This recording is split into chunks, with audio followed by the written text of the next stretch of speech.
Okay, our live right now?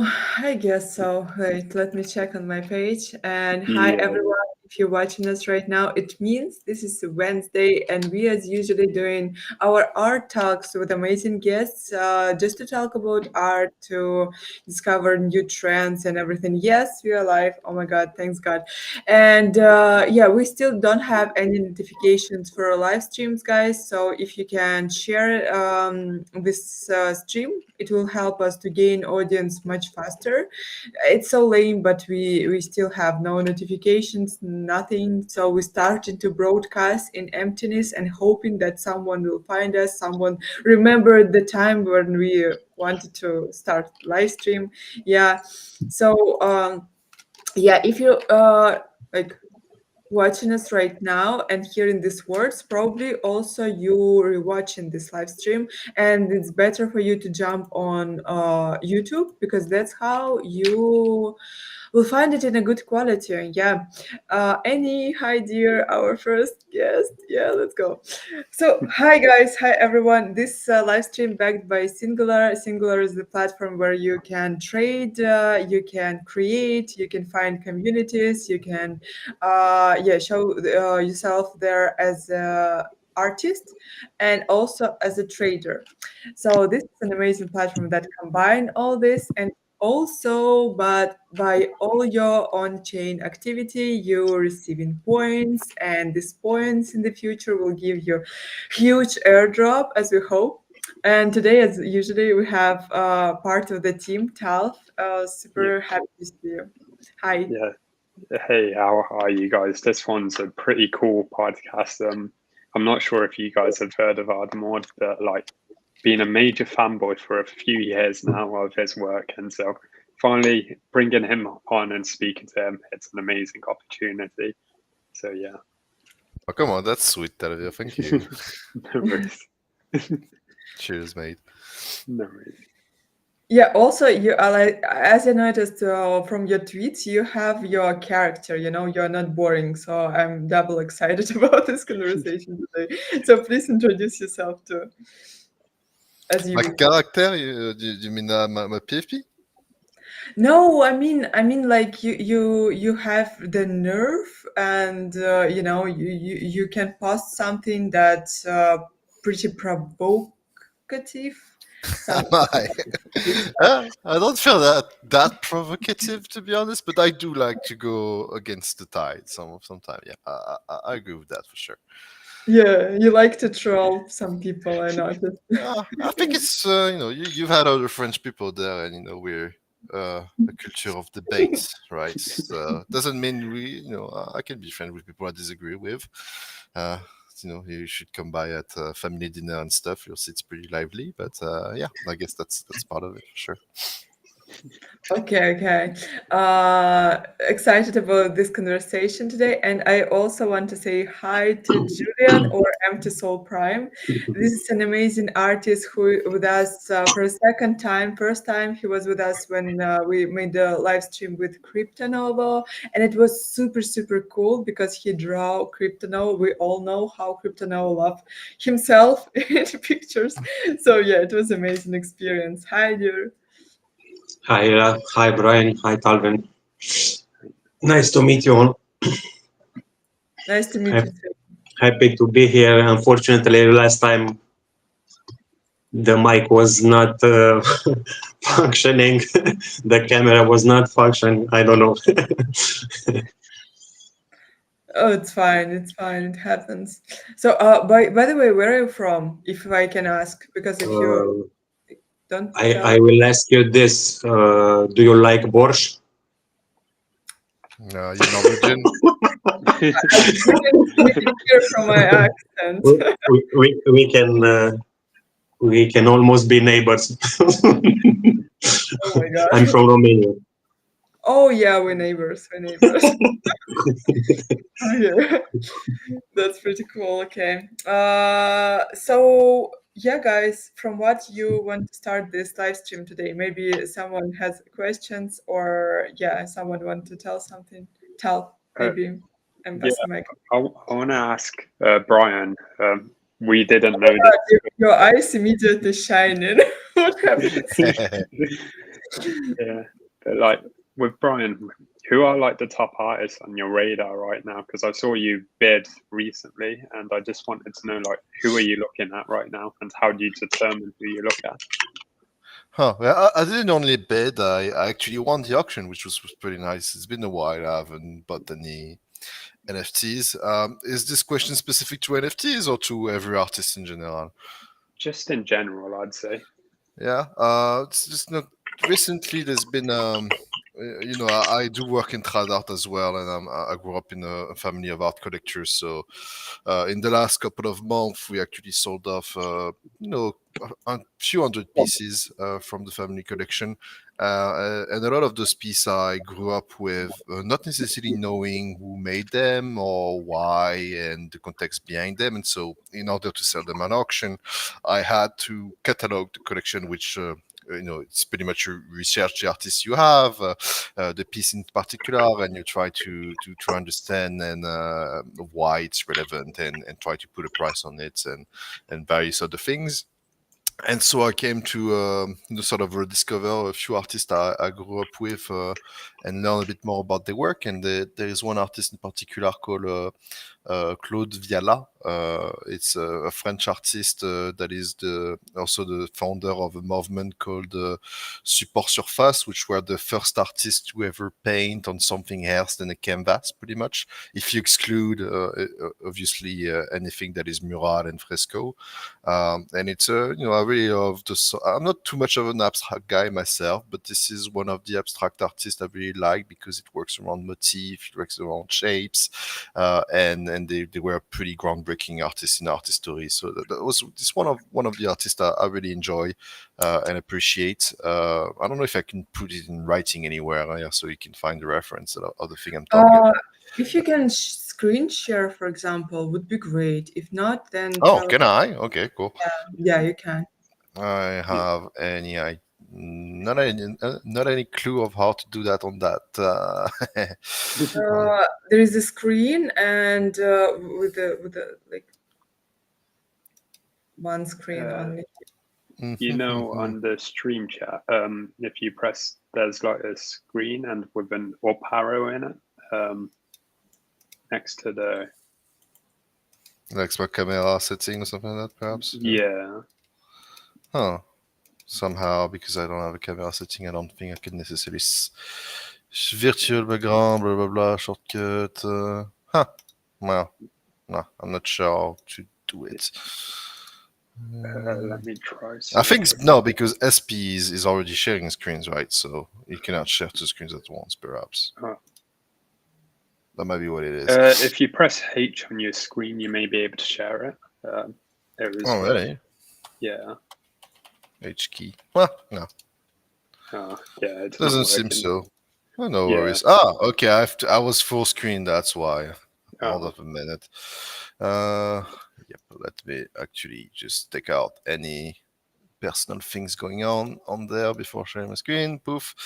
Yeah, sure. So let me actually show you what I was referring to. Up all screens. Can I do all screen? No, I'm just gonna do via up. Up, Claude. Up. Here we go. That should be an interesting page. So yeah, Claude Viala, I was telling you about the motif, is an artist that always has Wow. been doing this sort of beans motif, right? Which are just pressed into the canvas itself. And I was telling you this idea of making painting on something else than a canvas that is usually tied to a wooden frame. And so this sort of liberty around the medium and just what is the surface to be painting, I think it was pretty pioneering for its time.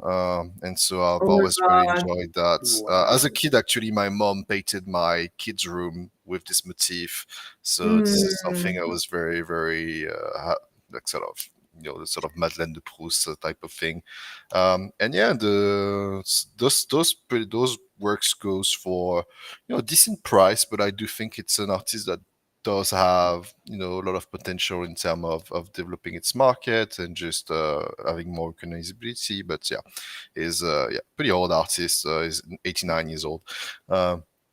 So yeah, there's that. And in term of other than that, in term of just Web3 artist, I guess I've been pretty keen on focusing on the artists I've already have in my collection for the most part. But with my current job as the DAO, I manage the art collection of the DAO of the Sandbox, and so one of the aspect of the mission is to acquire new artwork, and so I've been looking up voxel artists a lot recently. I've been looking into anything that touch upon the concept of architecture, of multimodal space, and there's one artist in particular that is to me perhaps one of my favorite artists because it's both like a sort of scientific and an artist in the same way. I'm sure you know about him. His name is Moritz Cornelis Ecker. He made pretty famous pop culture things that you will Mm. recognize. That is like impossible sort of mind trick, optic art, cinetic art, and stuff like that. Everybody knows this work, Infinite Relativity, which like the infinite stair thing. It happened a lot in pop culture. So it's a lot of things like that. And he's an artist that always sort of approach the idea of architecture in a way that makes it impossible, and that the sort of things I really do like with the metaverse is I always make, perhaps you were mentioning controversial tweet, Ira. I was once I tweeted about the fact that you don't need stair in the metaverse because you can fly, and it's the idea of just rethinking space architecture in a way that we might have a different approach to architecture in a digital setting where the rule of gravity and other rules of basic things that has always dictated how architecture was thought of might not really apply anymore. And so, yeah, Mhm. mostly looking into that sort of optic art, metaverse artist, voxel artist, digital architect, sci-fi, concept artist, things like that. Yeah, Uh, that's mhm. really cool. Yeah, that's wow, just wow. Like, yeah, because like when Wait, I w- just wanted to show you one artist. I recently found him, and I just fell in love with the way he's drawing. Wait, I want to show you too. Maybe you would like him. Maybe you like. Probably you already know him. Do you know Enrico Robusti? uh, It's fully pixelated, so it's difficult for me to even put that. Um, Enrico Robusto, no, it doesn't ring a bell. I'm no, not I don't. too into painting, to be fair. But yeah, depends. So many artists out there; it's pretty impossible to know everything about it. But I yeah, like there's the definitely a way vibe to it. he taking the rock, this angles. It's pretty cool. Yeah, Yeah, it's uh, almost like it looks like she works for, or he works from a basis of pictures, because this looks like Yeah, yeah, a camera angle sort of distortion, right? yeah, yeah.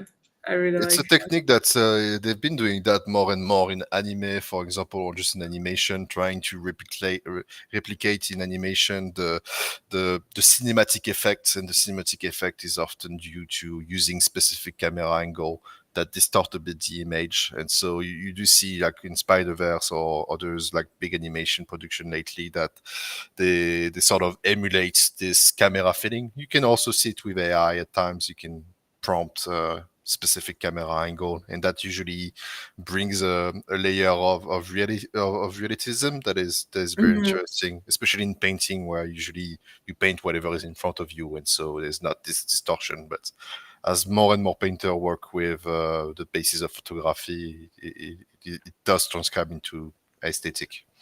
Wait, do you like anime? Are you watching I anime? love animation. Like, I actually dedicated one of my first auction at Sotheby's when I was at Sotheby's was Oh, title oddly satisfying, and that was natively digital, oddly satisfying. It was an auction featuring, I think, 50 or 60 animators, both 2Ds, 3Ds, hybrid animators. I can show you the sale page actually. And Yeah, so yeah. I was a big fan of animation, and it's actually a bit like how I got into NFT, to be fair, because I think a lot of it was due to Ekaitsa, which was the curator of Nifty Getaway back in 2020. I think he has a big focus into animation, and so back then, like early wave of NFT in 2020, in like summer 2020, a lot of the artists work that was like very performing were mostly animators. There was a lot of satisfying videos and stuff like that, and so it's really the sort of things I vibe with. And I wanted to make this auction not because, like, it's Sotheby's days, of course, it's a business, so they want to have things that actually works a bit on the market, but I wanted to sort of give them a second chance in the sense that they haven't seen much activities on the market so recently, and so I just wanted to sort of put them in highlight again. I also write a bit, like I write under this entire Oh, concept that's of cool. suspension of disbelief, trying to reference a few medical and scientific paper on how you can actually treat ADHD with oddly satisfying animation. And so the auction was split up in like four categories. There was like the master of Wow. loops, which were artists that are very, very specifically, working with. It doesn't all show them because it's super heavy files. And so there was those artists specifically focusing on making looping video, and Wow. then there was other artists that focus on hyper-realistic render, Yeah. physics simulation, and then hybrid animator, which is the most of the things you see recently with mixing several technique of animation together to make a very artistic of result, right? And so yeah, and there was a pretty cool auction with a lot of things. Too bad we couldn't see everything. And just this, I want to share a specific piece because there's an interesting story about it. You might wonder why we don't see it anymore. Sorry, the website of Sotheby's really does want to get this auction out of that. But Arc is a very interesting artist that had early mints on Nifty Gateway in 2020. And the reason why I wanted to talk about it was to illustrate perhaps the power of what digital art can achieve for some artists, because Arc is actually entirely paraplegic, so he's bedridden for the last 10 years and has only been able to barely move his left hand for nearly 5 years. And so, as an artist, the only way for him to actually produce art is making 3D animation, because that doesn't require much movement. He couldn't paint a painting physically, would be incapable Mm. of painting a painting or making a sculpture or move anything. And the fact that digital art has those very hands-on tools up to them is enable artists like Arc to actually be able to make a living as an artist, even though he's been bedridden for years. Is there's a fantastic uh, conferences of his sister telling his story about that, and that was really for me like a very interesting experience, because he's from Saudi Arabia, and I once had a curatorial project in Saudi Arabia for a gaming event, and I therefore, as a local artist, showcase him there. And I was telling him, oh yeah, you could come by and check the show, and then he explained me his situation, telling him that I literally you know went with the fact that I suppose it was valid, and so it was like a very surprising experience to me to realize that is someone that has went through all those struggle, and this really give a new lens, a new light to his work in ways that I didn't anticipate it at all. And so yeah, I was very happy to have him as part of this auction.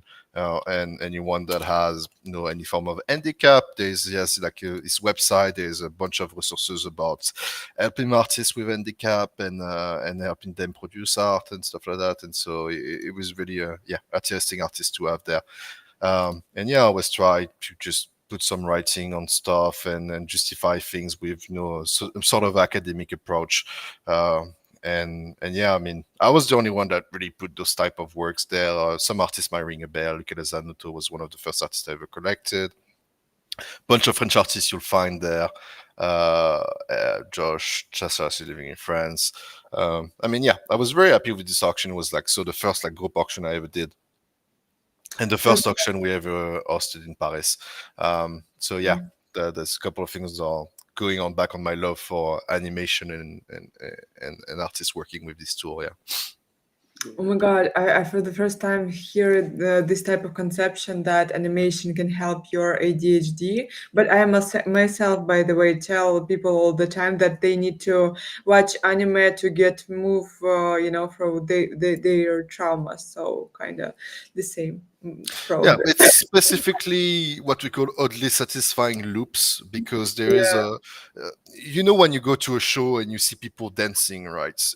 Usually Mhm. it makes you smile, it makes you feel like you're dancing yourself. Wow. And there's this idea in French theater called the notion of fuck the word sort of slip my mind now. But there's this notion in theater that says that you can almost live as real of an experience as if you were living it is yourself than if you're watching a play of people sort of reinterpreting that, right? And I'm a big believer in that. I always being a bit reader, and I always consider that you know fictional experience can sometimes be as meaningful as real experience in a way, Mhm. and that's how this type of work help you treat you at GSG because as someone with ADHD, you're always focused on tiny details. You want things to works together very perfectly and stuff, and any little things that comes and grind the gears really Yeah. start you getting nervous and anxious. And so seeing things that match perfectly works that are very satisfying to look at trick your brain into thinking that you're doing something satisfying yourself, and therefore you're getting all the chemicals in your brain to work with to trick your brain into thinking that. And a lot of the texts I read for that auction sort of compare those artists to magician and illusionist, and I think like a lot of artists out there are actually sort of magician. Like there's things seems like magical. There's always like string hidden in the back. There's things that you don't see happening. Like with SP, we actually see all the process there, but sometimes when you see an artwork, you wonder how it's been made. Uh, and often when you ask yourself this question, you realize that's not necessarily the most important question to get an answer to. It's more about what makes this artworks good or make you feel how it makes you feel and stuff. And so therefore, it's nice sometimes to have this notion of suspended disbelief. Is like I'll go along with your concept, even though I know none of that is real, just because even fiction can have as much as an impact on you than real life. Really, Hmm. that's a bit Yeah. of my thought process on that. No, that's really cool. Like, yeah, I agree I, with you. Sorry, sorry. I don't know, Ira, have you ever read a book that changed your life? Like, have you ever experienced something with art, fiction, book, movie that make you, yeah, that changed your perspective on something, right? That almost make you feel like you were living those very same. Ah, yes, the word for that is catharsis. So the notion of catharsis is like, yeah, having this like very strong experience of something that is fictional. I don't know if that's something you guys have ever experienced. Yeah, yeah, it was, when I was like 15 years old, Hmm. I like to read some complicated literature since I was like a kid, I think. I like Kafka, I like Nietzsche. I read it when I was 16. So when I was Hmm. 15, I read a book, back then I was like fixated on truth, like where is the truth and everything. And this book changed my life because in there it was written, it's Pelevin, Russian author, and Yeah. it was written that truth can be everywhere. It just depends on the time you watch it, the thing, and yeah, the state of the thing. I don't know how to say it in English, sorry. Yeah, something like that. And like finally I found a piece and started to think about something else. So I can call this book as life changing, I think, because it somehow helped me to, yeah, deal with like some how to say, philosophical, yeah, questions Mm. that have no answers actually. What about you, Tal? Do you have this uh, kind of books? mine was with I think the only thing which like really changed my perspective and stuff was like when I was 7 years watching Harry Potter. So it's not like you guys are saying all these books and stuff, but yeah, mine was like yeah, I think mine was Harry Potter. It was just like overcome adversity, like sort of like yeah, it was just yeah, it wasn't like anything as Who special you as you are guys. from? Who you are from Harry Potter? You thought? Uh, I wanted to say Dobby, like Oh my yeah, God, no! yeah. What? Okay, okay. Empty Soul Prime. What book or movie or anime changed your life? No Country for Old Men. Yeah, ready? What is it? I don't know. What is it? Uh, No Country. it's Please. is it a movie about like some sort of psychopath? No, if I It's remember. first. It's firstly a book. Oh, yeah, that's true. Oh, okay, okay. Can you drop us the name, please, in the chat, maybe? Yeah, you ever seen like clip Cora online? McCain. Okay. There's like his famous like ex snippet of that where the guy flip a coin and ask you to flip a coin and he gonna decide whether it's gonna kill you or not, depending on Oh, how The book the is more profound than that. how it changed your life? Are you killing someone now? I was a bit ironical. Uh, Oh, I like this kind of movies and books, more tension and more analysis on the human perspective, let's say, the psychology, the pressure point, like what's in the box. yeah from Seven. uh, Yeah, I That's guess, really but bad. it's a movie that tells you that however chaotic your life is, you can decide to live it, whichever way you want it. And crazy people have crazy things, way to think about the world. But if you think it's everyone is crazy in the world is crazy for everyone, and so there's how not was a this movie? sane I way didn't to I see get the it. world. I can tell you that we are all crazy. We all have ADHD. Uh, we are just hiding it Yeah. very well. I wanted to say, Brian, I But saw on your curation, sorry, Roger Kilimanjaro. I remember on Nifty Gateway, I'd always just watch his videos constantly on loops. Yeah, Roger was very active. Like you'll see a lot of those artists that has been featured in this auction were, for the most part, artists that had a market in NFT, and so they started with Nifty Getaway.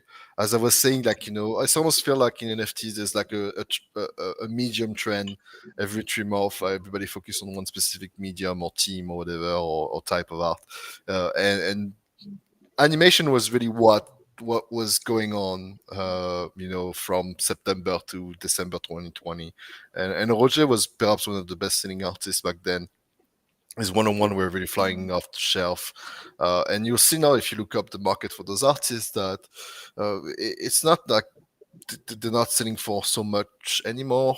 There's still a secondary market for it, and I think there's still great artists to work to collect and work with, just because we don't realize how influential their production is on a daily basis. Like a lot of those artists, you've seen their work without even realizing you've seen their work before, either through movies you've watched, ads you've seen, uh, campaigns on some brand. I mean, those artists I've worked with like some of the biggest company in the world, and so it's really interesting to them because I once had this discussion with a guy. He's like, he's big 3D animator. I think it was perhaps Gavin or someone else, and he was telling me that I'm gonna work like 30 hours on this piece for this auction, and the estimate you're making is about 5 6K.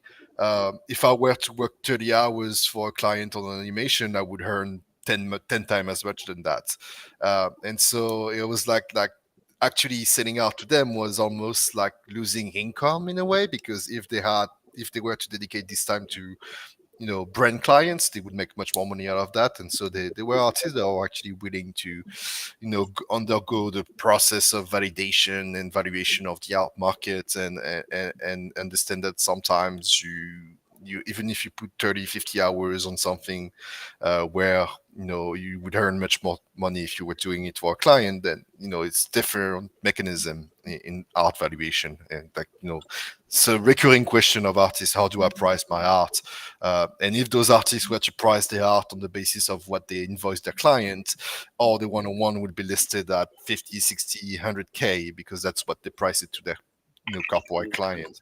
So yeah, that was a very interesting thing, because that's something I was telling to my coworkers. I was like, you don't realize like how lucky we are to have those artists, because they are actually losing money working with Sotheby's here. Like literally, if they were have dedicated that time to something else, they would have made much more money. So yeah, really happy that they all decided to join as a group. That was something I wanted to emulate as well, as like this having 50, 60 artists come together from the same movement. From they were all people that knew each other from afar, or that were close friends at time. And so I really wanted to have this sort of, yeah, coming together movement, to have, even in terms of communication, to have some impact. But I think that really was refreshing for a lot of them to be able to express themselves again, because they haven't had that chance in NFT for a while when I did that.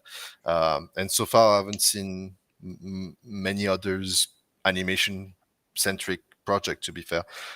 So yeah, but I'm pretty I'm pretty confident this is something that will come back to others, to collectors' eyes, and stuff like that. There's really interesting piece. I mean, if you're an institutional collector or upcoming collectors, I would advise anyone to just check out those artists, and likely you'd be able to get an interesting price on the secondary market if you reach out to some of those collectors, like Pablo Freire was a big supporter of that movement, and a bunch of others as well. So yeah.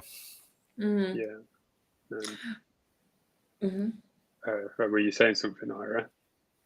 Yeah, I wanted to ask actually maybe like very light question, but how do you think is like taste? Are we able to develop our taste? Like we know that it depends from your childhood, right? That's how your taste form. We can see this in after like not after wait biography on many artists and collectors and everything. Then your environment, of course, affecting on you, with who you're talking. Some things we love because someone who is close to us love them and everything. So how do you think, is it possible to develop your taste somehow? Like it's like I believe it's not just watching art, it's something else, should be. What do you think? No, of course, yeah. It's, you gotta curate a bit your feed in a way. But I had a good head start because I grew up in a small museum of its own. So those things has influenced me at early childhood, and most of the collectors I've met in this space were not really exposed to art in any way, shape, or form in their childhood. So I think like most collectors in the space, even though some of them have great taste, they might look back at the collection in 10 years from now and be like, well, what would I even collect this type of stuff? I think it takes time. Like, this is a very bland answer, but time is a big factor of it. And it's not because you're eating at McDonald's that you cannot enjoy three-star Michelin star restaurants. That doesn't mean. I think there is again, from theater, there is this notion in French theater saying that you cannot experiment the sublime if you haven't experimented the absurd. And so it's about like, if you want to be able to, someone growing up eating at Michelin star all the time might not be able to enjoy as much the experience because you haven't tasted stuff that tasted like shit before that.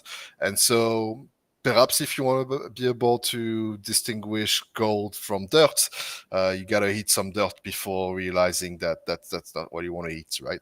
And so, yeah, being exposed as much possible as of stuff is important, and then being able to self-reflect on what you're actually experiencing, if you like it or not, why, either if it's on the sentimental, sensational, or Mhm. intellectual level. You need to take a step back and reflect on the fact that, okay, did I actually like this experience? And so having bad and great experience is the best way to do so. Like, I would never advise anyone just to go on the best show all the time, the best stuff all the time, because if you only see great stuff, I don't think you can all really appreciate it as much. Like, I would say, like, go to a great exhibition and then try your luck to a, an exhibition you never heard of, and it might be, it's likely gonna be meh. And the fact that you've seen something that is a bit average helps you put the cursor to something that, okay, what is great, what is not great to me. But you gotta have to experience both end of the spectrum to fully appreciate it, I think. Mhm. If that makes sense. I don't know if you, yeah. Yeah, it makes sense. It makes sense. And also I faced with it when you watch some movie, art house, especially, Mhm. and you're like, oh my God, what is it? Or, this impression was like when I read Kurt Vonnegut for the first time. So I was like, is it like that's it? But then, like after like days, you back to this book or like movie, and you think about it again and again and again, and it leaves with you like like aftertaste, and that's how you starting to think, oh my God, it was actually great, even if at first I didn't like it, but now I like it so much, so I want to back to it. Like, I don't know if it makes sense or not, but Yeah, the there is crazy. this entire concept in France where we call it nanar, navet. It's like third rate movies, like movies that are known to be very very bad, but they're so bad that they are became iconic, right? Some of the things, and so it's a bit like that, like being able to appreciate something bad for being so bad that you wouldn't be able to reproduce this shit show even if you're trying to. I think is a helpful way to put a cursor on distinguish what is great cinema from bad cinema. And I always like looking at bad movies. Like, I don't stop the movies halfway because it's bad. Mm, I'm like, okay, this is very bad. I'm actually going to focus on why do I think it's bad, just to format any sort of thoughts and actually trying to think about what am I experiencing right now, rather than just, oh, this is not for me, I'm just gonna quit it.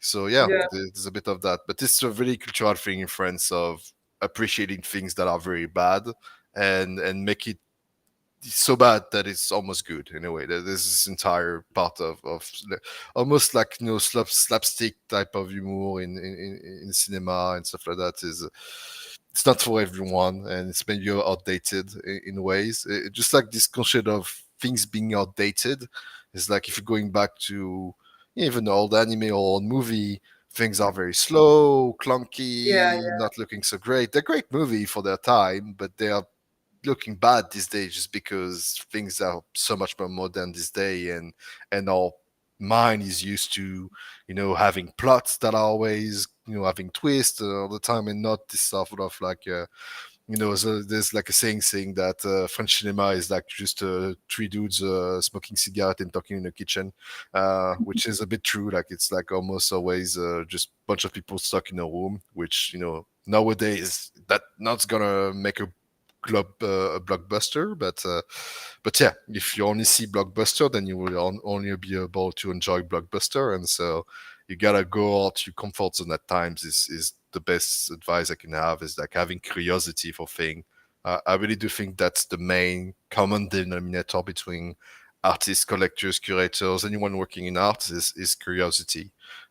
It's being yeah. interested in things that you are unaware of, that are different from you, and willing to experiment them. I I still here. Sorry. Uh,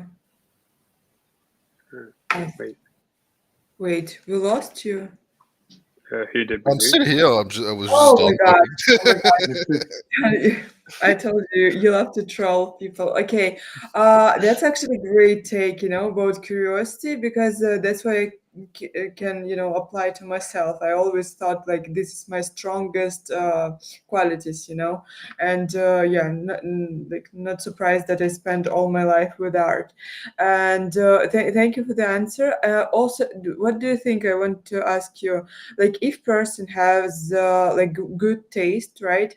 Collector, for example, and they want to create their own art, like doesn't matter if it's book or art or something like that, can they do this, or it's not connected at all? Because probably you saw a lot of collectors, they try to do like artworks and everything, not always they succeeding in it. So what do you think, person with a good taste can create art or hmm Uh, I like, it's a bit like asking the same question of, hey, if you like food, are you able to work in a restaurant?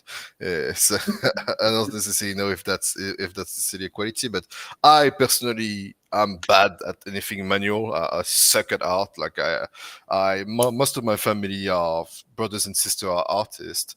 And the thing that I came to realize competing with them on various art fields is that I truly lack any form of artistical talent whatsoever. And the question of talent is another debate in itself. Is talent even a thing, or is it just all about working hard? It's up to debate. But like for example, I play the guitar, and my brother is a professional guitarist. But when we were child, we were both learning the guitar at the same time, and I just couldn't just only witness the fact that he was so much better than me at that.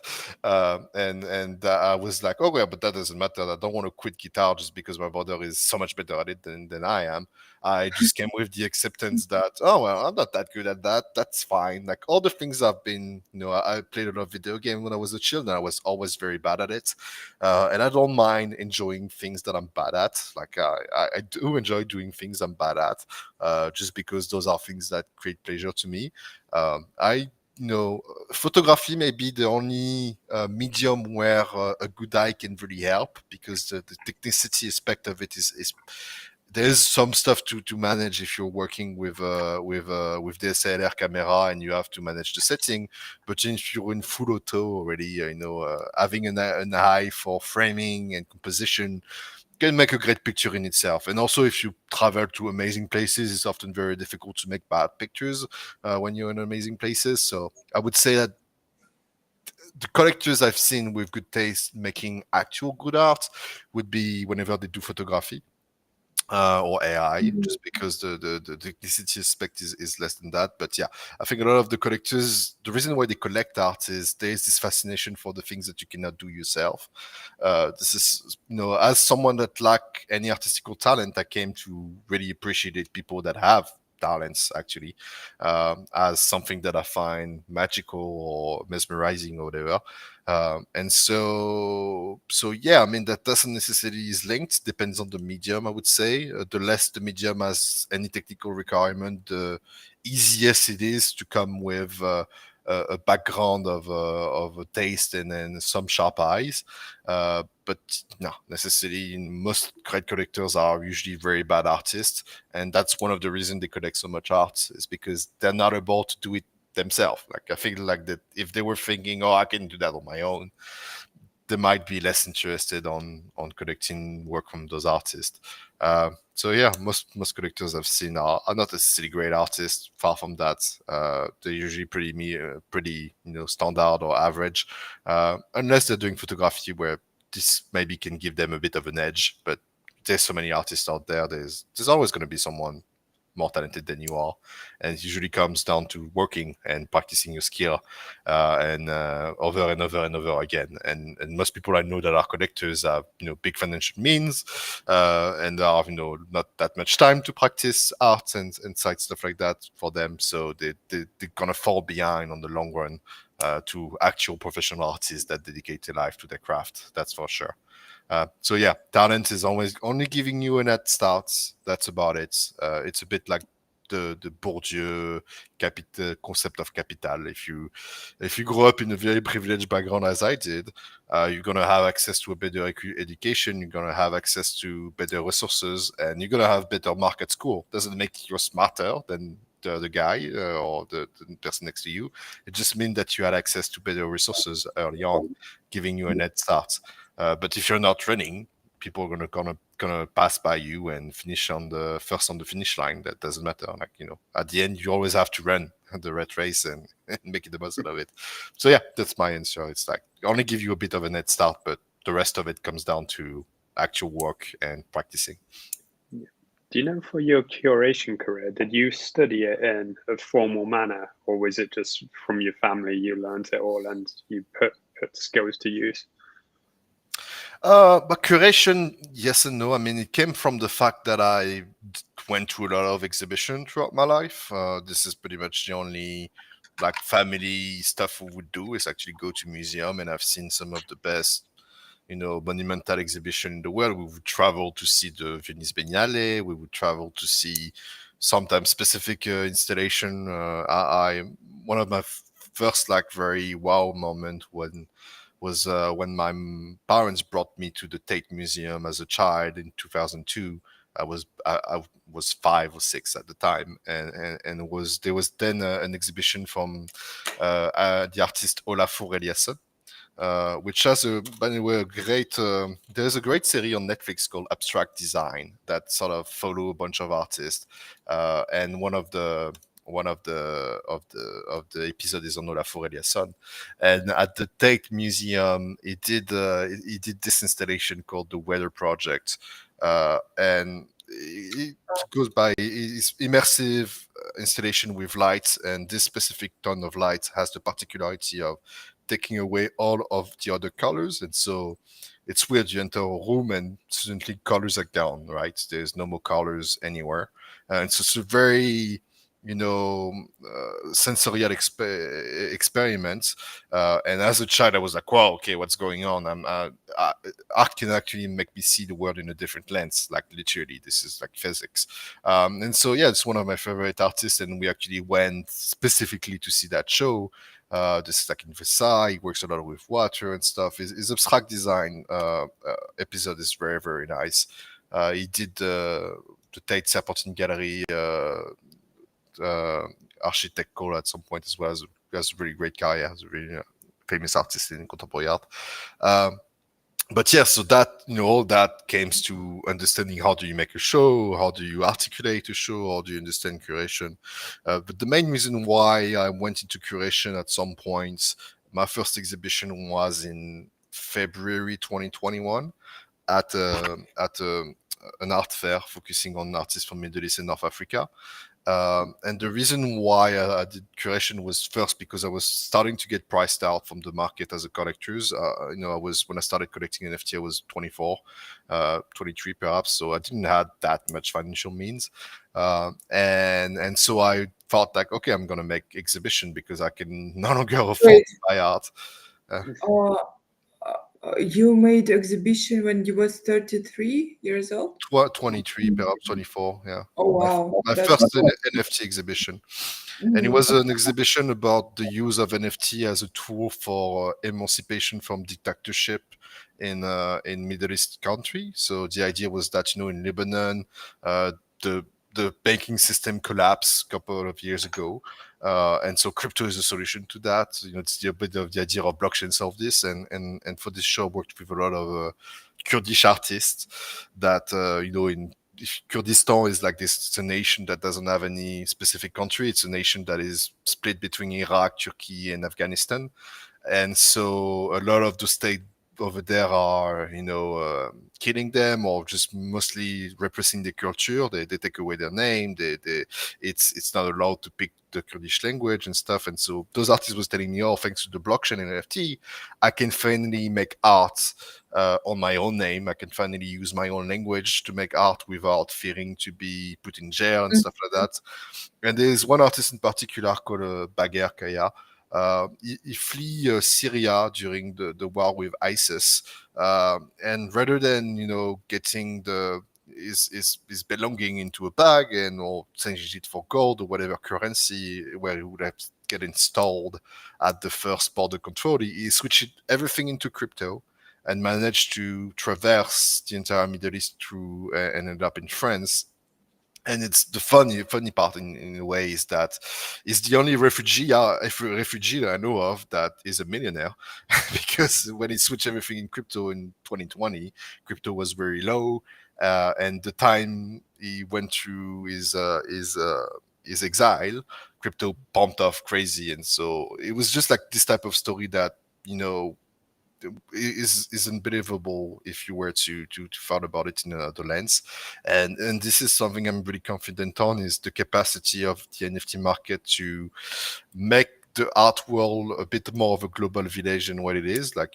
right now, if you're an artist, if you're not living or having a career in New York, Paris, Berlin, or London, you're never going to really make it into the big stage. You're never going to make huge prices just because you're not where the gallery are, you're not where the auction houses are, the critics and all that. But with NFT, it's quite different. You can make your living as an artist from Argentina, from Romania, from places where you wouldn't be able to make so much of a career as an artist in itself. And so, yeah, the idea is was my first show was really about saying, okay, we all hear about NFT as this financial tool and money aspect of things, but we can actually see it through more of a social lens. And so, yeah, that was that. And then I made some few other show about photography, about AI, and representing some specific artists at various Web3 event and trad art fair. But then again, as well, I was like, it does show they cost a lot of money to make. Like, an average, a booth in an art fair will cost you 10K. And so, if you want to make some sort of benefit, taking 30% commission, that means you need to sell for 30K just to pay back the booth. So that was not necessarily the most lucrative job, to be fair. And I was still a student, and so whenever I was done for my master degree, I then applied to Sotheby's and got my first job as the head of NFTs at Sotheby's in Paris. And so that's how I actually managed to make a bit of a living in Web3. Because as a curator, to be fair, I never made a living, and that's fair for 99.9% of curators out there, unless if Oh they're wow, employed by a platform. serious? Nobody makes a living.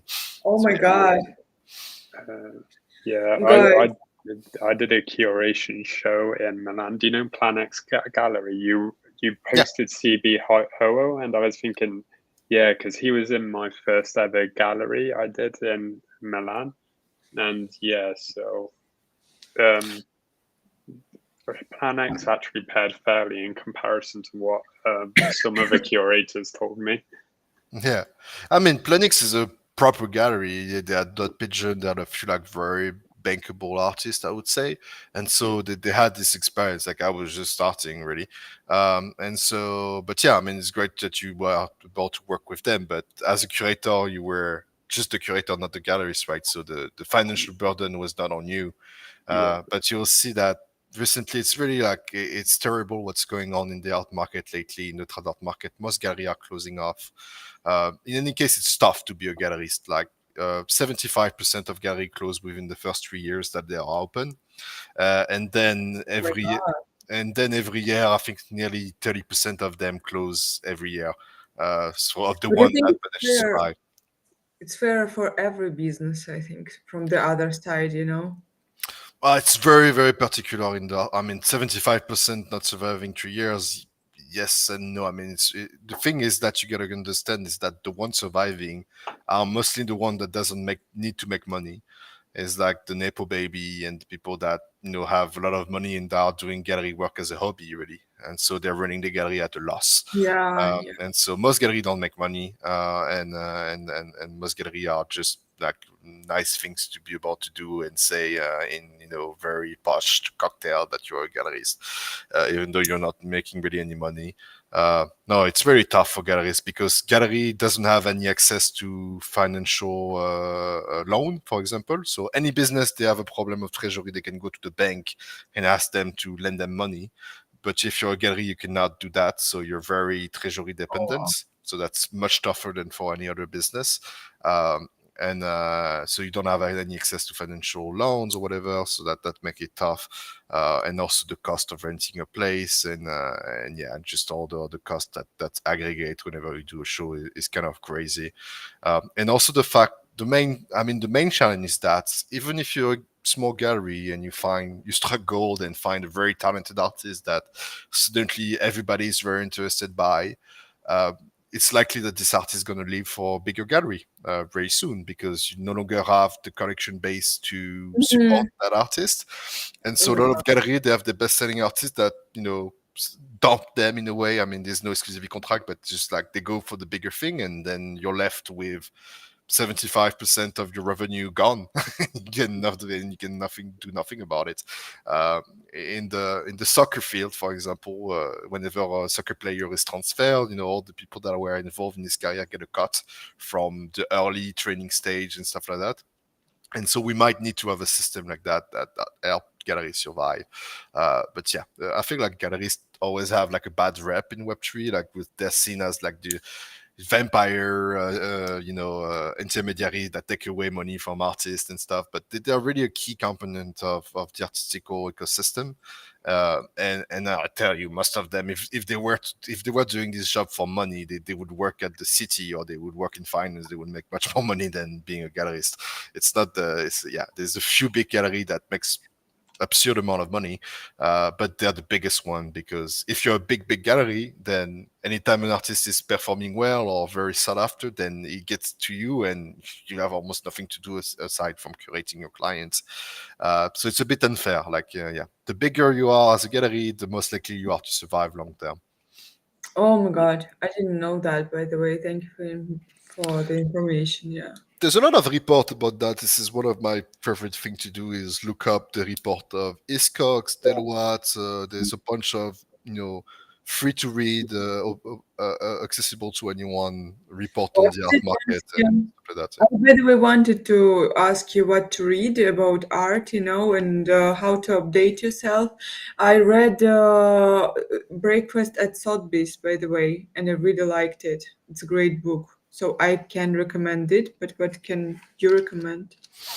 Maybe. Uh, there's a bunch of books that I like. I'm currently reading a series of books about specific colors.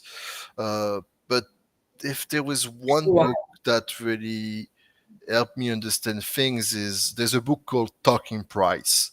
And it's a reporter that's trying to interview galleries and understand how the art market work. And nobody's talking about prices and stuff when the camera is rolling, and when the camera is gone, everybody suddenly talks about prices. And so it tells a bit about the hypocrisy that can exist sometimes. But any books from Georgina Adams or Dr. Claire McAndrew are pretty good books. There's a few authors out there that are really nice, and there's also some sort of books that are made of different novels that I often like to go to, but I don't think it's edited in English. It might be only French, and I always struggle to remember the name. But yeah, Georgina Adams is a pretty good author if you want to learn about what's beyond beyond the veil on the in the art world. As she's a Mm. critic and journalist, and so it really has this sort of investigation aspect to it that I really enjoy. Can I ask you to make a list of the books, maybe like 10, and movies, like five books, five movies, what to read and watch to understand art better? After this live stream, just on your page, I will repost it Oh yeah, and sure, go yeah, I can do that. up. But I first thing like anyone here, I'm sure have like a Netflix subscription, and so I would really advise you checking out this show called Abstract Design. It's on Netflix, and every episode is very good. But I Mhm. specifically recommend the one with Olafur Eliasson for sure. I'm gonna Mhm. bookmark that right now to my Yeah. watch list. It's very nicely produced, and even if you're friends or wife or kids or people that are not so keen into art itself, it's really like beginner friendly and stuff. So anyone can really enjoy that. Yeah. Oh, I need to watch it too. That's great. Thank you so much. And I wanted to ask, you know what, before I will pass the mic to Tal, because I never saw him so excited about the conversation. I think his eyes literally shining. But and I don't want to, yeah, steal your wind. But I just wanted to ask, had you noticed the difference when people, like, you know, before art was like mostly for rich people, right? Because as you said, like not everyone can earn on it, so it was like, you know, kind of privilege. And right now art is available for everyone, and especially in NFT space, you know, like everyone can buy something, and they starting to do this. Had you noticed like trends in art changed, or something changed right now in art market, because a lot of people with, you know, just usual amount of money came and want art as well? I think there's something I always tell to artists, like when they want to, they ask often ask me, "How can I get people to discover my work and collect it?" And I always say that you're confusing two things. It's the confusing between your audience and your collector base. Collectors out there, there's not that many collectors. There is, like, you gotta understand, there is 2,000 collectors in the world that spend more than 100K at auction every year. That's for the entire art market, from the, you know, the old century, old master and whatever, to contemporary art. It's about 2,000 people across the world that spend more than 100K in auction every year. So Wow. that's not that many people. If you look at, you know, how many people have a Netflix subscription, that's million of people, right? And so there is audience and collector base. Not everyone's gonna like art. Not everyone's gonna collect art. Collecting art is almost like it's some sort of psychological problem, you know, for many people I I love see. it. Like, you gotta be a bit crazy to want to have so many things. Like, you have to want to accumulate stuff. It's not. It's very something that's very specific, and so I don't think that, you know, historically speaking, art, yes, there's like ties with religion and stuff. You know, the Medicis, for example, when big art collectors, because they were banker, and it was, as a Christian, you cannot make a loan with interest. You know, it's still true for Islam, for example. You cannot ask to pay interest on the loan you make to someone. And so the deal they was usually making is that, oh, I give you whatever 100 gold coins, and you, in exchange, you get, you commission an artist. You give me my 100 gold coins back, of course, and you commission an artist to paint the Sixtine Chapel or whatever things at the local church. That's usually how those deals went through. You know, it was a power dynamic between the church and the nobility.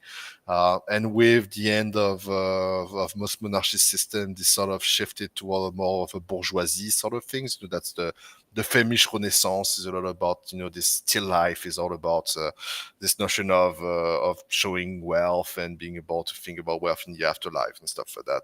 So it's not necessarily something for rich people, but even like, this is the first question I ask to anyone I meet is like, do you have anything on your wall? Even a poster or whatever, like, you know, it doesn't need to be expensive. You know, a poster can cost $5, $2, depending on where you or live. And so nothing prevents you to buy a poster and put it on your wall, if it's not, even if it's not a signed edition or whatever. But most people don't. So I don't think it's a matter of cost and price and money. I think it's a matter of wanting to have things and being, you know, still attracted to the notion of ownership. Just like, you know, the other generation where, like, you know, collecting DVDs, and nowadays we have Spotify and everything is like digital subscription, where before we had this collection of DVDs, this collection of movies or vinyls or whatever, and now the new generation is used to be having access to media through subscription and not having this ownership of art. And even the notion of ownership of art is sometimes a lot very confusing for some collectors, because a lot of them thinks that when they buy the art, they also own the IP of the art in a way, which is Yeah. not the case. Someone even think like they own the artist. Yeah, and they think that they can put it on the website, but they can't. Even like, I had a collector friend like that wanted to make a book about his collection. And then he realized that if he wanted to make a book for his collection, he would have to pay every artist to reproduce the work in his book. And it would cost him 100, 200K just to do that. and so you give up on the idea. And so the CC0 things in Web3 does have changed this paradigm, but yeah, I don't think it's really a matter of money and who has money and who has not. It's a matter of the access to ownership and the idea of just doing through the mental process of wanting to have things at home, and sometimes these things are a matter of social marker in a way.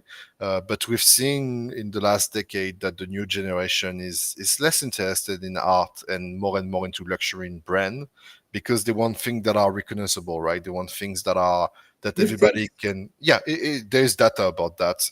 Oh my God, It's for crazy. real? I thought no. You can see it from like things like the watch market, for example. Like collecting watch was not a thing 50 years ago. Really, like there was always this concept of my father watch and the watch being worth something of monetary value, but people really started collecting watches in the last 20 years, really, because this market didn't really exist. And so there's this, just like in NFT, there is a conflict between collectibles and artwork. Things that are meant to be collected but are not really art. Sometimes they're a bit toy. There's like things that like toys, and even artists like Murakami. This guy does more brand partnership than he does exhibition, to be fair. Yeah. And so it's more about a brand. Like people want something that is recognizable, just because 50 years, 100 years from now, you would get with the intelligentsia, right? You would invite people over at dinner at your place, and they'll see that you want a specific artwork, and they would respect you for that, right? Nowadays, everything expressed to social media, and social media is the appeal not to a small group of individuals that have a lot of influence, but the appeal to the masses. And to appeal to the masses, you have to have something that the masses can relate to and can, recognize. Um, and Hmm. most people can recognize either the name or the motif of Murakami work, for example. And so that's why people tend, if you want to have likes on social media, it's much more interesting for you to put 200K into a Lamborghini than it is to put it to a Rothko. The amount of people that's going to respect you for owning a Rothko is much less than the people that's going to respect you for owning a Lamborghini. And so it's all about brand and recognizability these days. You Which think make it's a social pressure or people like wanted themselves, something that people changed? It's a change of paradigm. It's just how it's a matter of acquiring social capitals. Going back to just the concept of the sociologist Pierre Bourdieu, is a sociologist that says that pretty much everything in life is under two categories. There is like social capital, financial capital, and cultural capital, right? And whichever capital you have, you tend to do your best to acquire the other capital. And so people with a lot of financial capital, they try to acquire some social capital, they try to acquire some cultural capital through the means of buying stuff, right? And it expressed in very different way. If you look in France, most billionaires, they own auction houses, they own museum and stuff. In the US, that's not really the case. In the US, they tend to do more things for the social clout, things in health, aerospatial, there's not that many big collectors within the billionaires of the US, oddly enough. I mean, the top billionaires at least. And if you look at the top billionaire in France, they all are very, very heavily involved into the art world, because French society is a society that's not going to respect you just because you have money. Having money is not enough to earn the respect of a French person, I would say. You would need to actually be somewhat smart and likable as well. And so rich people tend to do as much as they can to appear smart and likable. I So have a question. Can you be respectable in French society if you have like talent and everything but don't have money? Like opposite. yeah, definitely so. I mean, we're a society that does celebrate a lot, like people that have a lot of cultural influence and cultural impact. This day, I mean, now with the notion of fame and being able to earn your life to social media, this thing mix, and this is surely something that evolves in French society. But yeah, I mean, historically speaking, we are a society of writers, of the intelligentsia, being like a small group of artists, the early 20s, and all the artists that were there. There's this notion of having people that actually makes smart thing. And so that's why I said, like, if you're rich because you're selling potatoes in print, like, great, you're selling potatoes, but it's a bit boring.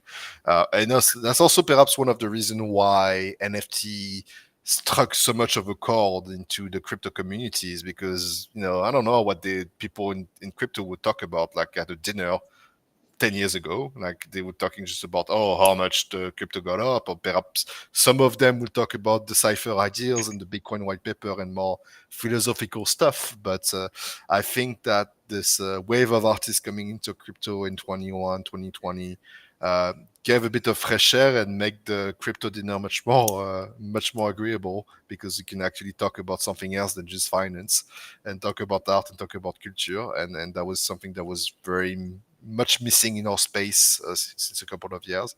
It was at the genesis of the space, like the philosophical ideals and stuff. But yeah, I think that anyone has to find topic of discussion that are a bit more interesting than just how much you have into your bank account. Like, otherwise, meeting up with friends would be very boring, right?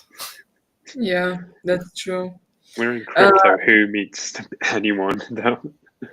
I mean that I've done a lot of ERL events, haven't you? Uh, I've been to like a couple, but yeah, I don't go to many anymore. Yeah. What about you? I've been doing that almost all the time, as much as I can. I mean, I cannot attend every event. It's mostly gonna be NFT focus event rather than crypto event like Token 2049 stuff like that. Never been really. But yeah, that's the main thing. Is like, I really enjoy meeting people IRL as well, just because people have different, you know, they think you're so kind of someone else. Like, most people, when I meet them IRL, they're surprised of how young I am, because they always think like how old are you right now? I'm 28. So most people think I'm like in my 40s or something, just because I talk about art and do stuff. And so it's usually a pretty cool surprise, and it leads to interesting interaction and stuff. I always love this, like, introducing myself twice. Like, you never know if people know me under Brian or Nartemo, and so you often have to introduce yourself twice, and it always leads to pretty cool discussion. Oh, that's nice, empty soul. Is that the final result? That's pretty cool. Yeah. Yeah. Jeez, that's cool. Wait, we can't hear you for some reason, Empty Soul. No, no, no, no, no, no, no, no. Back your sound. You can do this. Wait. Can you hear me now? Yeah. Yeah. Okay, great. On aerospace, I try to be the fastest. I never do things this fast. This is the I second know. time. The way that I do things, it's more com- more complex and more detailed. I like details. I take it step by step, little step, like an old man. I am old, not like you, 29, 28. What is No that? worries, empty. I That is would not never an think. age. Don't tell anyone. No, but no, it's more of a performance. That's how I treat it as well. Like, I also like the mannerism and the details and stuff. But when you're making something live, you gotta make some choices, right? So Uh, no, I, it's pretty nice. It's a nice I performance. I wanted to make it in my own style because the finish touch for me it has to move. Which For me, is, it's yeah, like, important. yeah. For me, it has to move. If you see some of my other works, you will see the difference. The linearity and the details are, of course, on another level, not like this. Yeah, This fast, I mean, I can't. you are animated it on tree, right? Sorry? You animated it on tree. You can animate on. Do you usually do No, the same thing? I do it frame by frame. Frame by frame, okay, but yeah, okay. Frame by So frame. So, for example, this is like a puzzle made in pieces. Every piece has another layer, and I move them and manipulate the images as I want it, and the background is always another one, and every piece. I don't know. For example, for this one, I think I have something like 10 layers: head, eyes, mouth, neck, thigh, and so Yeah. on. Yeah, things animated on one, two, three is animation jargon whenever it depends on how much frame per second you have. And Hmm. so having this No, sort of but flickering I effect. like the classic one frame by frame made by me, and just use a site that puts all my modified frames and make it a GIF. And you can select the speed on every frame. For example, you can even do even this one. I can make it more complex, even if there are only 4 frames on this. I can change the image, the movement. Yeah. It's 4 or I don't know, 50, 40. Yeah, so it's animated on three. Mm-hmm.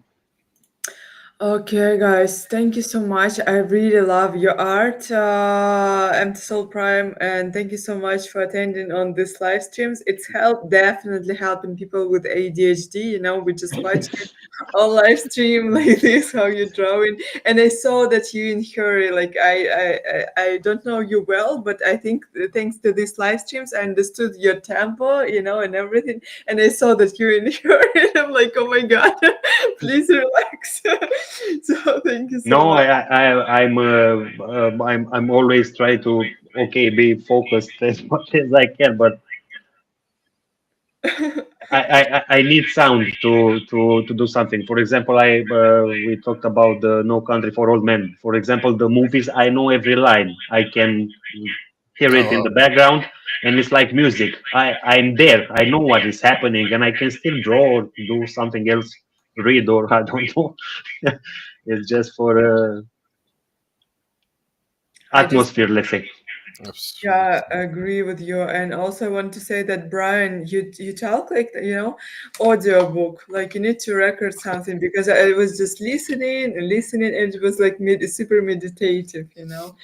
Uh yeah, Yeah, I can have the monochord type of tone sometimes, and I feel free to stop me whenever I do monologues because I tend to go on big tangents. No, it was great. no, I loved your monologues.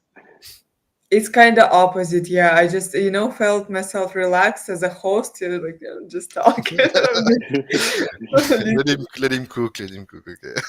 yeah, so we have questions that we're asking every our guest. So if you Okay. don't mind to answer, you can answer shortly. You can explain your answer. We tell it to every guest. If so, it's not because you should talk for long. Sure. So Try to keep it short. yeah, first question is what would you choose? You need to choose only one. Complete centralization or complete decentralization for every world, for whole world. For the entire world, Yeah. hmm. Well, so decentralization because the complete centralization of the world seems like a terrible dystopia. Agree. So Uh, Doxing or undoxing? And I still didn't understand like I doxed or not. I was doxxed by Sotheby's, even though I told them not to. So that's a bit the story. I was undoxed for years, and when I got the job at Sotheby's, the press there was a bit of press and stuff, and the press asked me for my name, and they give it away. So there was a bit of a problem. But so now then I'm a bit undoxed. It's like, I always like to use the Son of Man as a branding. Uh, because it's a work that I have a particular story with me. But yeah, I mean, most people know me as Brian. You'll find me, by full face online and stuff. But I try to keep it low key nonetheless. But I do appreciate and respect people that can manage to be undocs as much as possible. I wish I could remain undocs, but Why? we're not quite there yet. Why? For you, it's important. Well, security reason for one, and also I don't know. I like the idea of being almost like a spy. Like going to. I would go to an NFT event as Brian, just people would not know me as Artemor at all. So that was funny because I could try to think, oh, what do you think of that guy? And so it's Oh my god. the sort of tricky thing like that. So it's more about yeah, it's just like it seems more comfortable to have two identity than one, really. So that's mostly why I would say.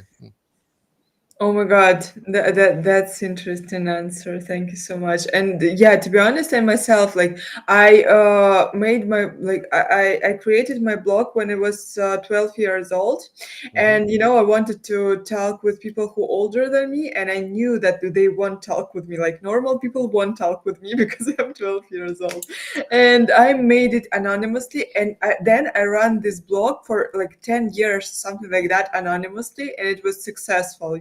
Yeah, So sometimes I miss, some people thought like I'm a collective of people. Some people thought like mm, I'm a guy and everything. And it was so cool. And I still didn't post any photo of my old page. I just, like to have it like that. Maybe yeah, sometimes I will back to it. But that's how I definitely know that you attract people by your energy, but not by your appearance, like of course, yeah. 100%. Well, Yeah. especially as a woman, I can understand that, yeah. And the mystery is very helpful. I think ageism you say about being able to talk with people that are much older than you. Uh, Yeah. I was telling that like I think people took me more seriously at the beginning of my journey in NFT because they thought I was much older than I was, and that's my age have surely prevented me from getting some opportunity in my trad art career because people would say, "Oh, he's too young to do that or too young to do this." Even at Sotheby's, I was the youngest ever NFT department director in the history of the company. It's a 400 years old company. So definitely, the fact that I was undocs for so many years really helped me positively in my career because that prevented anyone from having those bias on age or gender or people obviously thought I was a male just because of the PFP, but it does help a lot in that regard, and this is the feedback I had from a lot of undoxed artists that are women secretly in a way, is that the fact that they can live in just this alias give them even chances with male artists, which wouldn't be the case otherwise. Yeah, yeah, I agree with you Well, 100%. you are the son of man after all. Yeah. But Son of Ben is like the title of the piece is very interesting because Mm, the reason why I picked this PFP is because it's in memory of my dad, who passed away a couple years ago, and so the idea was that he was someone, not someone famous in the art world, but I would assume that anything I would do in trad art would always be like, oh yes, because his father helped him or whatever. And so that was one of the reasons I was eager to do things in NFT because my parents had nothing to do with it, and so I could prove myself in this way. Mm, And this idea of the son of the man is that you don't know who the son of the man is. You just know that it's the son of a guy, and it's sort of nepo baby, right? And I always try to sort of stay away from the nepo baby aspect, even though like I always been very clear from the fact that I come from a privileged background. I come from like a family of art collectors and all that. So I never gonna say like I'm self-made man or whatever, but I try to do my best, not relying on my parents' background to make it in the art world, which mm, was one thing I was very worried about when I started working in that field. Is that anything I would do would be just consider easy or basic just because I would have my parents to help me out, even though it wouldn't be the case, but. Anyone would assume that, so that's why I wrote this PFP is because this piece has all this like multi-layer meaning to me in the regard of how people perceive me and how I want them to perceive me. I love it. I have so many questions, small questions to your to your whole speech, but I won't ask it because we do have limited amount of time and I want to respect everyone. But yeah, definitely it was a pleasure to talk with you. Last question is if you would meet Satoshi Nakamoto in person, what you would ask him, or about what you would like to talk with him? Huh. I never really thought about that. I don't think I want to meet him. I think I would be disappointing in meeting the guy, to be honest. Just because of the thing I was saying is that the mystery and the character make it much more interesting, right? If you see who's behind that, then, whichever if it's not the things I was imagining myself, I think I would be too disappointed. I don't think that's really worth it to meet him. Unless if you want to ask him to like send me one of I don't know, however much money to buy artwork from artists, but other than that, I think that would just hinder the legend and then the myth. Really, I think I would have a question yeah. for him. Well, what's the What prerequisite? question? Oh, it's simple. Are you my father? Okay, Would there's you, that right? issue I'm not aware of here. Exactly. The mother is sure, but the father, I don't know. Oh, well, sure, well, sure. No, but really, I think that's yeah. I wouldn't have anything to ask him because I don't think I would want to meet him even if I had the chance, really.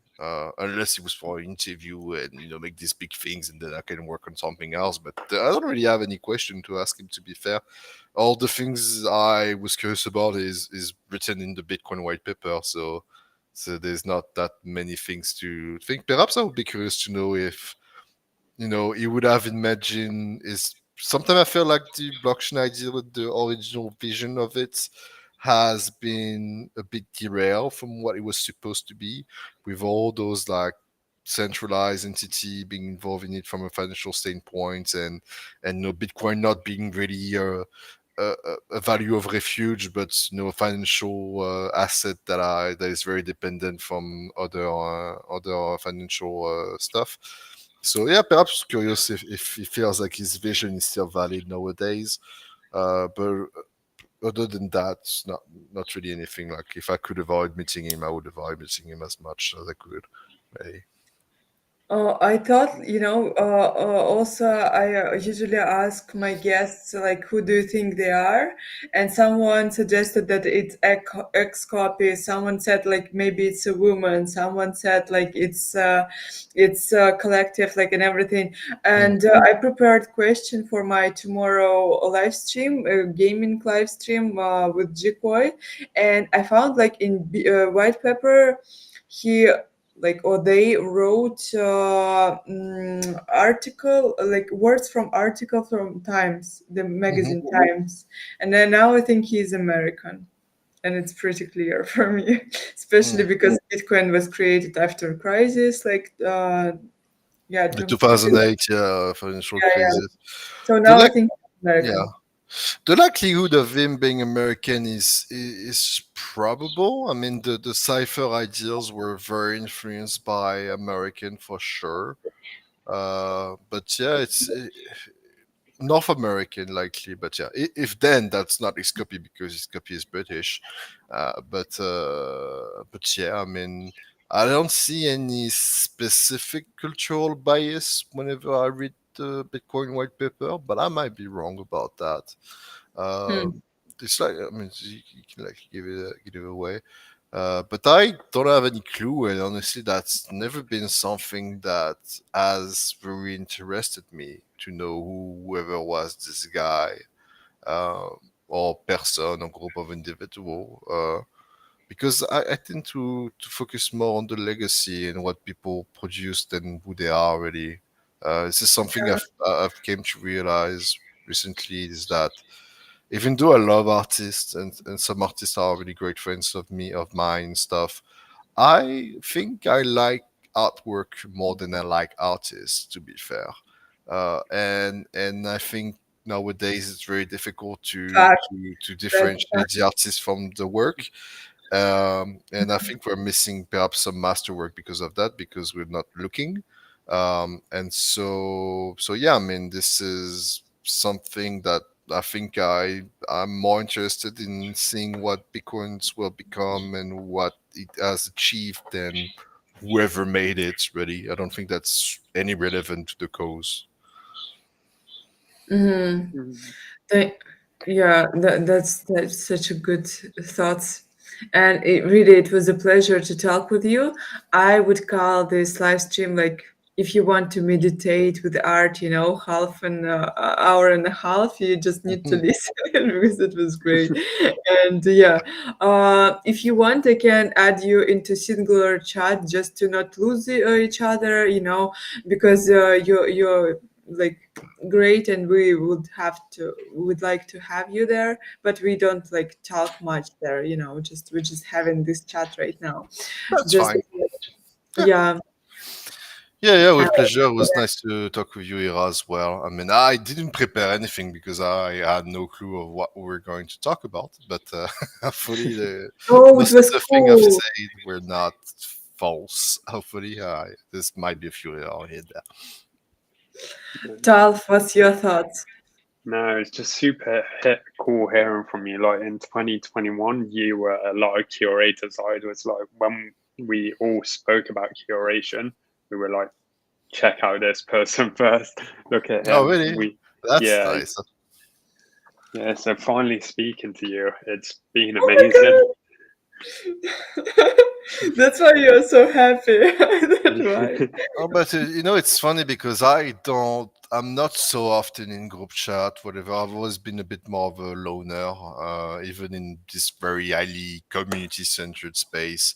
And so I often tend to forget how, I'm always very pleased when people have respect for the things I did and do and done. And yeah, that's always very pleasing. And I'm always very surprised. There's a story like that of someone that I'd never really interacted with online, but I knew that was very like supportive of the things I did behind the scene and talking about it in group chat and stuff. He wouldn't want me to give his name or pseudonym, but he pretty much like out of the bloom. One day I met him in IRL, like just by chance in a dinner, um, uh, and uh, and so I was doing a show back then, and this show was not going well. It was like just costing me a lot of money and stuff.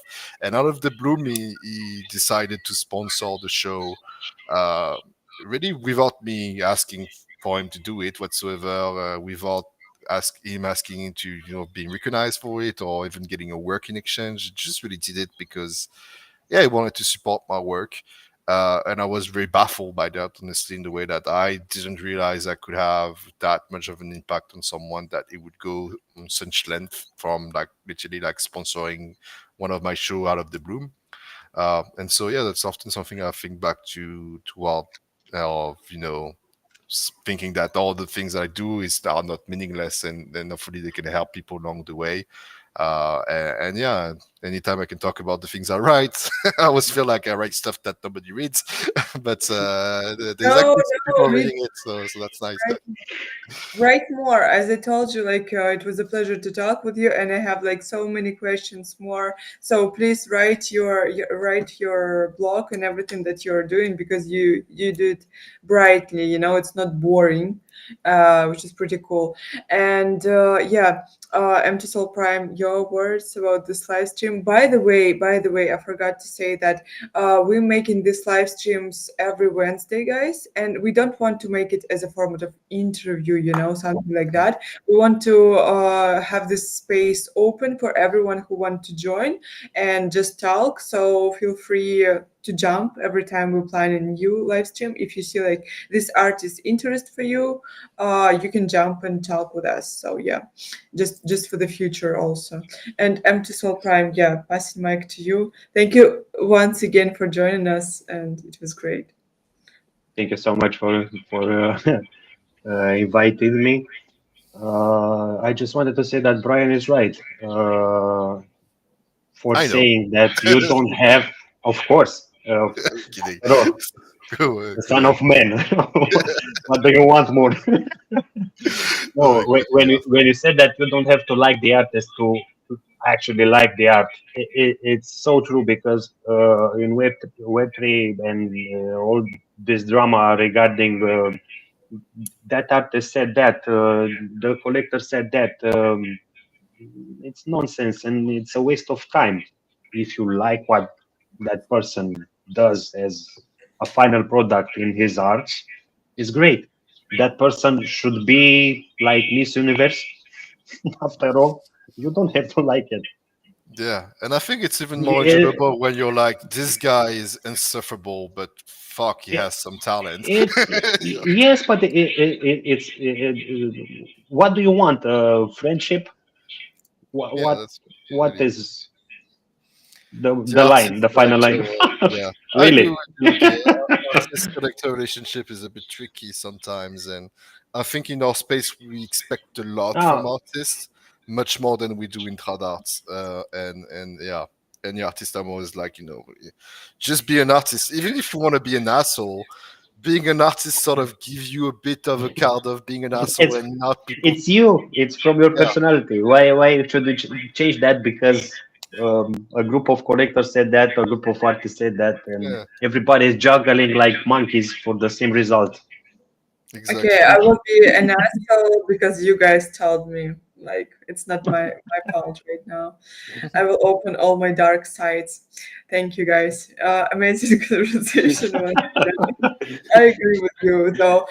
Before, especially when I joined no, I started to collect art like much earlier, and I wanted like before I met NFT space, I was like into Web3 gaming, and Okay. I earned a lot of money from it. And I'm like, okay, I will start collect art, offline.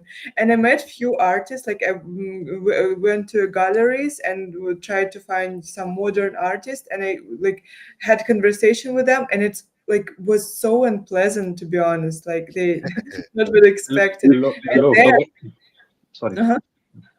No, no, no. Don't get me wrong. You see all the spaces. I really don't care if this is my face. I am empty. Soul Prime is the first time when I'm live with this face. Already. I just want to say, you here in the spaces. My art is extraordinary. I'm doing this. I'm elaborating. I'm doing this for 5 years, and I'm not. It's not finished. I can get that, but modesty takes you a long way.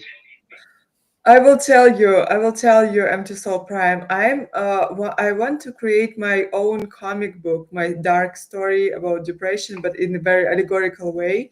I Hmm. told you, remember, I want to Yes, create yes, yes. I remember.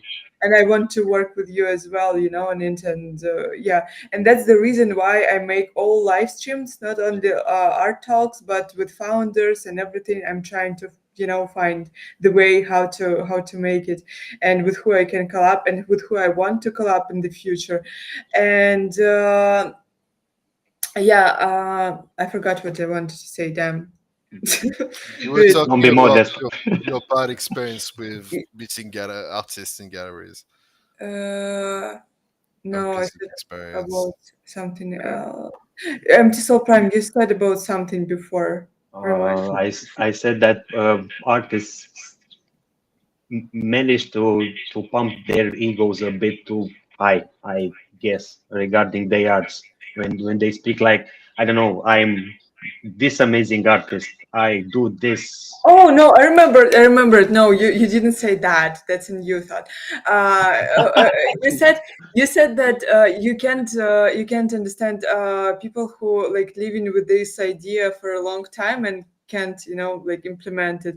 I live with this idea for like 3.5 years, and I'm like like I daily having it in my head, and I creating new details and everything. But I'm so afraid. And thanks to Azuki, by the way, community, I found the guy who pushing me right now. Def. I'm the best motivator. Just do it. Let's go. Let's go. Yeah. We got I, Mr. I, Non Just do it. Cobra. What do you want more? Tomorrow no, it will be the same. I guys. give you an example. I have post-its all over the bureau, the place wherever I am. I rarely do a whip or a sketch or something. I write it down. I want the eyes to be cubical. I don't know. I want to, well, whatever is in my mind. And then I just put all together. It's simple because you get the start and the final. product, let's say, it will be 100% different every time. Yeah, but But it's the guys, start. again, It's the start. That's the point. Just start. in my head, like I remember with talk with the Max Pretends who making musicals. So I told to Max like my toxic trait.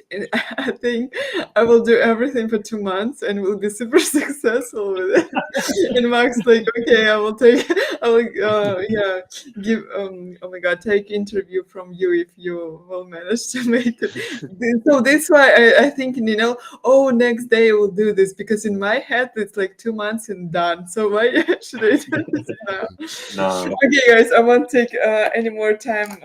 Yeah, but super happy to talk with you once again. Thank you, everyone who watching us on Abstract, guys. Like we have viewers on Abstract, which is rare on Art Talks, rare, because yeah. Just rare on Abstract to have people on Art Talks. I guess people are starting to have interest in this topic here, and thank you so much for watching us again. Art Talks here every Wednesday, and I'm here like almost every day, same time with different people. And yeah, thank you for joining. And guys, thank you so much. Once again, Brian, I will add you into chat. We don't talk there much, but if you seen that we're planning some cool live stream that you would like to join, feel free to jump Sure. with us. Yes, Yeah. sure. So thank you. Ah, yeah, and don't forget about your homework. Five movies and 5 books. Okay, we're waiting from you. The thing. I'll do that after dinner, though. But yeah, Yeah. I'll be on it. No worries. Yeah, I need to eat too. I will go now walk with Doc and we'll buy something. Probably Perfect. corn. It was nice to chat with you, Ira, Tanvir, MT. So, obrigado. Yeah, bye bye guys. Bye. Bye. All the best to you all. And yeah.